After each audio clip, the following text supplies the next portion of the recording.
शेखर, एवढा अभद्र बोलू नकोस रे.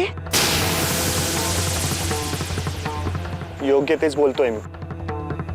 हो, आहे मला प्रॉब्लेम. मला प्रॉब्लेम आहे.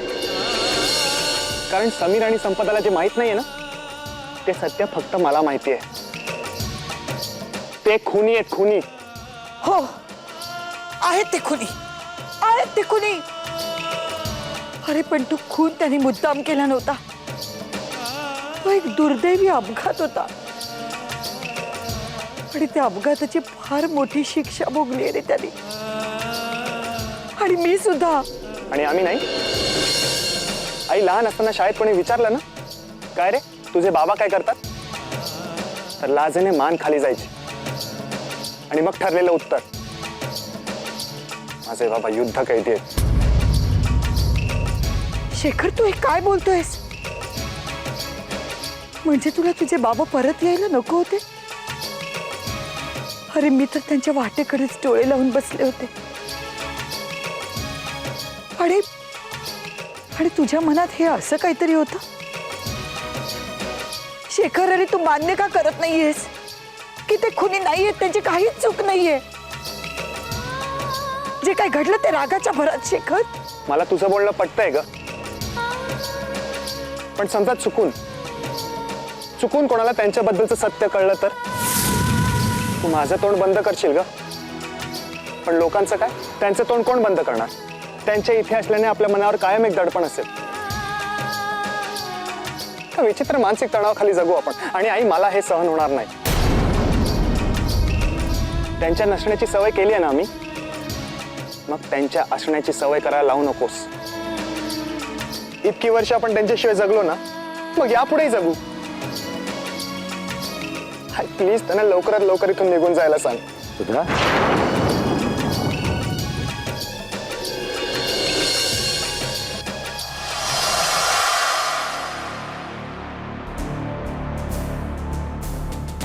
हे उठ रे. काय साहेब, चांगला गरीबासारखं झोपलो होतो. आवडलेले दिसत नाही तुम्हाला? तर काय ना, तुझ्यासाठी गुड न्यूज आणली. अरे वा, म्हणजे समीरने शेवटचा श्वास घेतला वाटतं. नाही, तो पूर्णपणे बरा झालाय.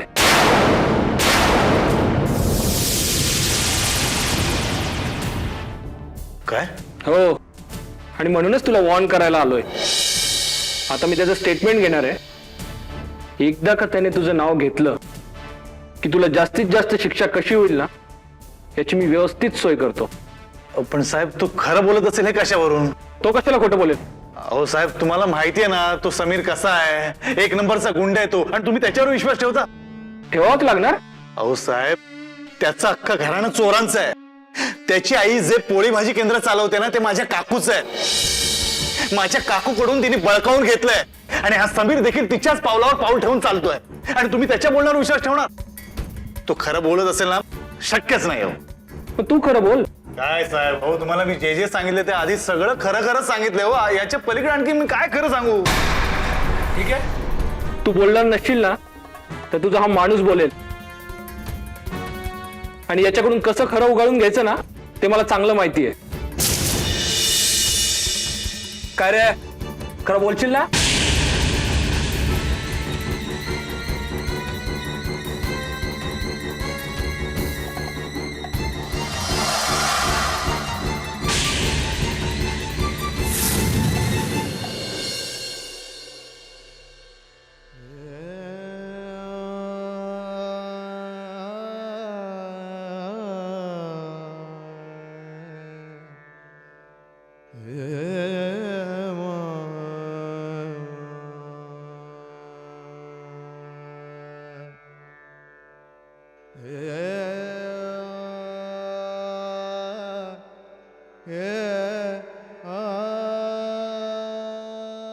झोप येत नाहीये का? नाही. आत मनात कुठेतरी खोलवर अपराधाची भावना निर्माण झाली एकदम. काय असं बोलताय? वसुधा, मी इथे यायला नको होतं. मी इथे येऊन बहुतेक चूकच केली. असं बोलू नका. मुलांना थोडा वेळ द्या. परिस्थितीशी जुळवून घ्यायला त्यांना थोडा वेळ लागेल. तुम्हाला स्वीकारायलाही थोडा वेळ लागेल. समीरने तुम्ही दिलेला भोवरा अजूनही जपून ठेवलाय. वसुधा, समीर असा लंगडतो का? त्याला कसला एवढा मार लागलाय? अरे असं काय करतोयस बाबा? समीरला जो काही मार लागलाय तो तुझ्यामुळे. तूच एकट्याने त्याच्यावर हल्ला केलायस ना. मी एकटा नव्हतो, आपण सगळे होतो. मी खरं खरं काय ते पोलिसांना समजा जाऊन सांगणार. पोलिसांना जाऊन खरं खरं सांगणार तू? म्हणजे तू मला अडकवणार? नाही, ठीक आहे, ठीक. तू पोलिसांना जाऊन खरं खरं सांग. मी काय आपला जाईन जेलमध्ये खडी फोडायला. मला तुम्हाला अडकवायची इच्छा नाहीये, पण मग मी एकटा का भोगू? नाही नाही, तू काय आता भोगायचं नाही. तू काही एक भोगायचं नाही. तू फक्त दिलेला शब्द पाळायचास. तू बोललायस ना पोलिसांना जाऊन खरं खरं सांगणार आहे. जाऊन खरं खरं सांग. मला फक्त एवढंच सांग, तुझी मुलगी बेबी कोणत्या इयत्तेत आहे? बेबीचं काय? माझ्या मुलीला कशाला आणता येते मध्ये? नाही नाही नाही, काही नाही रे. फक्त आपलं सहज विचारलं. काय जेलमधून सुटल्यानंतर तिला बाहेरगावी नेऊन विकायचा विचार करतोय? तुम्हाला माझं काय करायचं असेल ते करा, पण माझ्या मुलीला याद आणू नका. म्हणूनच सांगतोय, तो आळ स्वतःवर घे. समीर जिवंत आहे. फार मोठी शिक्षा होऊ शकत नाही. मी जेवढं सांगेन तेवढंच बोल, कळलं? बाकीचं मी सांभाळून घेईन. समीर आणि संपदाचं संकोचन मी समजू शकतो ग, पण शेखरच्या मनात माझ्याबद्दल तिरस्कार आहे. हे बघा, त्याचं वागणं तुम्ही मनाला लावून घेऊ नका. तो तसलाच आहे. एखादं खूळ त्याच्या डोक्यात शिरलं ना, तर ते खूळ निघेपर्यंत तो पिसाटल्यासारखा वागत असतो. शेखरची नजर मी कशी विसरू शकेन? ती नजर मला हजार डोळ्यांनी डसते. असं वाटतं सगळं जगच माझ्याकडे तिरस्कारानं बघतंय. वसुधा, किती विचार करा. चला झोपा आता. जेलमधून सुटल्यावर घरी आल्यानंतर डोळ्यात साठलेली झोप निश्चिंतपणे घेईन असं वाटलं होतं, पण माझी झोपच उडाली आहे. वसुधा, माझं काही चुकतंय का? नाही ग. इथे जर कोणी चुकीचा माणूस असेल ना वसुधा, तर तो मीच आहे. जग किती बदललंय. बाहेर पडल्यानंतर मला जाणीव झाली की जग खूप पुढे निघून गेलं. शेखरचं बरोबरच आहे. मुलं वाढत असताना आपण त्यांच्या बरोबर असायला हवं होतं. मुलांना ती माझी गरज उरलेली नाहीये वसुधा. मला तर शेखरच्या या वागण्यात तुमच्या विषयीचं अपार प्रेमच दिसतं. एवढ्या हक्काने माणूस आपल्या जवळच्या माणसावरच चिडतो ना. मला तर शेखरचा हा राग म्हणजे आपल्या जवळच्या माणसावर प्रेमाने रुसण्याचाच प्रकार वाटतो. आपल्या माणसावर एवढा द्वेष कोणी करेल का? इतका पराकोटीचा द्वेष, तिरस्कार. माणूस ज्याच्यावर जास्त प्रेम करतो ना, त्याच्याकडून निराशा पदरी पडली की करतो. म्हणजे मी त्याला निराश केलं असं म्हणायचंय तुला? तसं नाही हो. शेखरचं तुमच्यावर खूप प्रेम आहे. त्याने ते कधी दाखवलं नाही, पण तुमच्या जाण्याचं सर्वात जास्त दुःख त्यालाच झालं. लहानपणी जबाबदारी पडल्यामुळे अकाली प्रौढत्व आलं. त्यामुळेच ही तक्रार तो करत असावा असं वाटतं. खरं तर त्याचं तुमच्यावर खूप प्रेम आहे. नाही वसुधा, खोटी आशा दाखवू नकोस.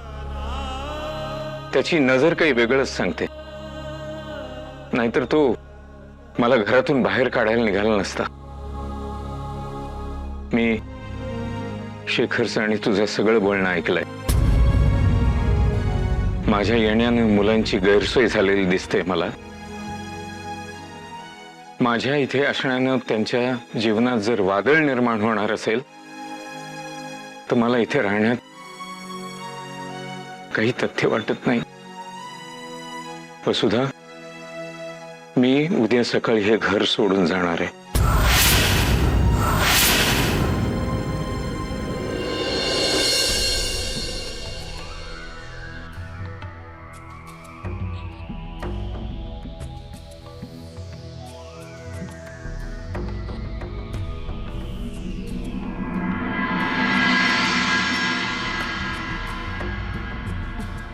निशू, अगं किती टीव्ही बघतेस? डोळे खराब होतील तुझे. चल झोपायला. तू जा ना, जाऊन झोप. मला झोप येत नाहीये. शेखरशी भांडलीस ना पुन्हा? गप्प बस यार. मी काय आपली सदानकदा शेखरची भांडतच असते का? आता काय झालं सांगशील का मला? शेखरचा फोन आला होता ग. डिस्टर्ब वाटत होता तो. मला खूप मिस करत होता. काहीतरी गडबड आहे. मला त्याला आत्ता भेटावंसं वाटतंय ग. अगं मग त्यात काळजी करण्यासारखं काय आहे? उद्या भेट त्याला आणि बोल त्याच्याशी. पण म्हणजे तो रात्रभर एकटा सफर होणार ना. शेखरला माझी गरज आहे आणि मी त्याच्याबरोबर राहू पण शकत नाही. मग त्याला आत्ताच इथे बोलावून घे ना. काय ना, तुमच्या दोघांचं काही नेम नाही. कदाचित तो निघालाही असेल इथे यायला. बघ पोहोचेनच इतक्यात.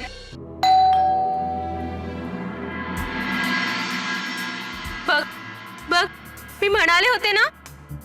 शेखर इतक्या रात्री असं न सांगता? That's impossible. मग कोण असेल? दीप्ती, जा ना, बघ ना कोण आहे. मी नाही, तू जा. मी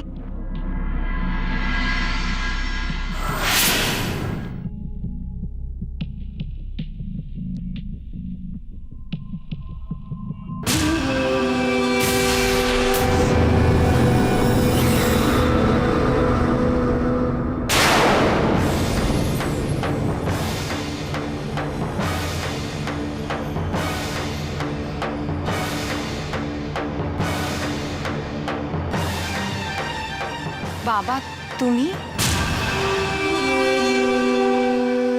तमराव,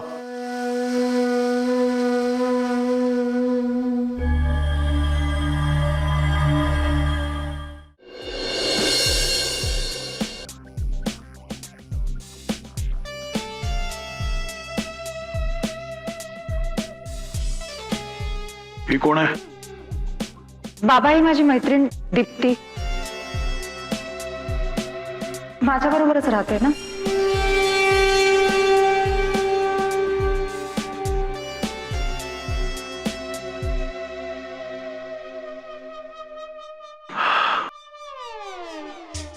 पाणी आण, पाणी. हो.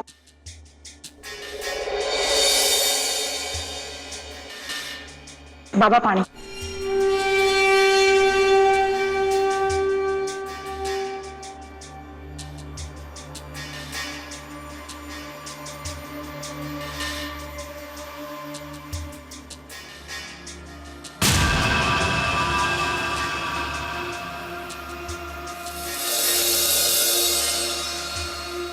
काय बघतेस?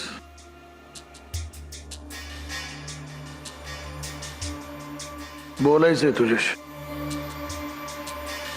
उद्या सकाळी बोल. रातच्याला आमचं मुक्काम इथंच आहे. बाप आलेला आवडलेलं दिसत नाही.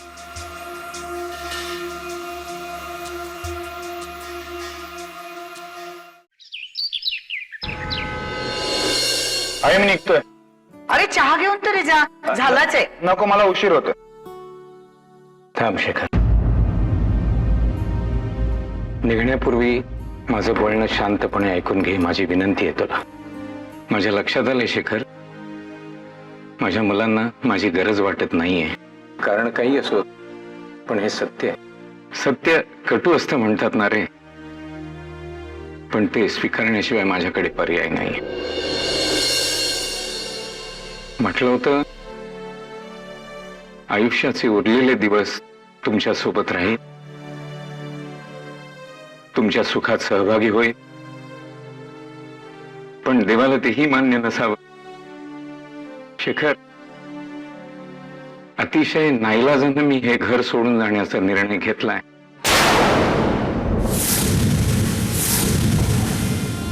बाकीच्यांचं मला माहित नाही, पण या निर्णयाने तू मात्र नक्की सुखावशील.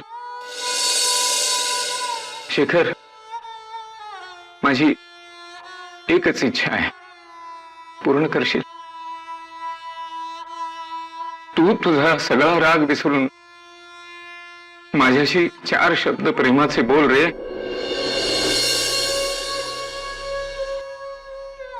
त्या 4 प्रेमाच्या शब्दांवर मी माझं पुढचं आयुष्य काढेन. शेखर, माझी एवढी माफक अपेक्षा आहे, पूर्ण करशील? बाकी मला तुझ्याकडून काही नकोय. 1 मिनिट. तुम्हाला जे काही करायचंय ना ते समीर, संपदा आणि आई करता करा. ज्या काही अपेक्षा ठेवायच्या आहेत त्या त्यांच्याकडून ठेवा. त्या तुमच्या सगळ्या इच्छा पूर्ण कर. प्लीज या सगळ्यात मला ओढू नका.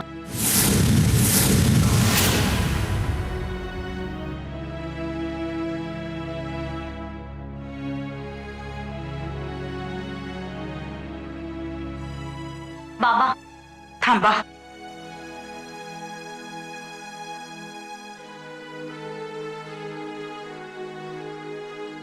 तुम्ही शेखरला नको असला तरी आम्हाला हव्या.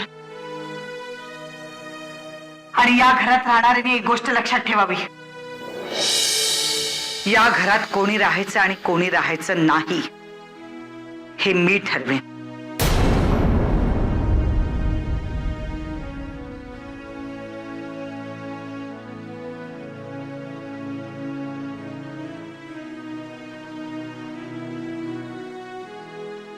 बाबा, आई म्हणते तेच बरोबर आहे. आम्हाला तुम्ही हवे आहात. तुम्ही जाऊ नका ना. हवं तर शेखर दादाशी मी बोलते. मला माहितीये त्याचा स्वभाव. तुम्ही जाऊ नका ना प्लीज. अरे गची म्हणे, तुम्हाला सोडून मी जाणार तरी कुठे? मी नाही तुमच्याशिवाय जगू शकत.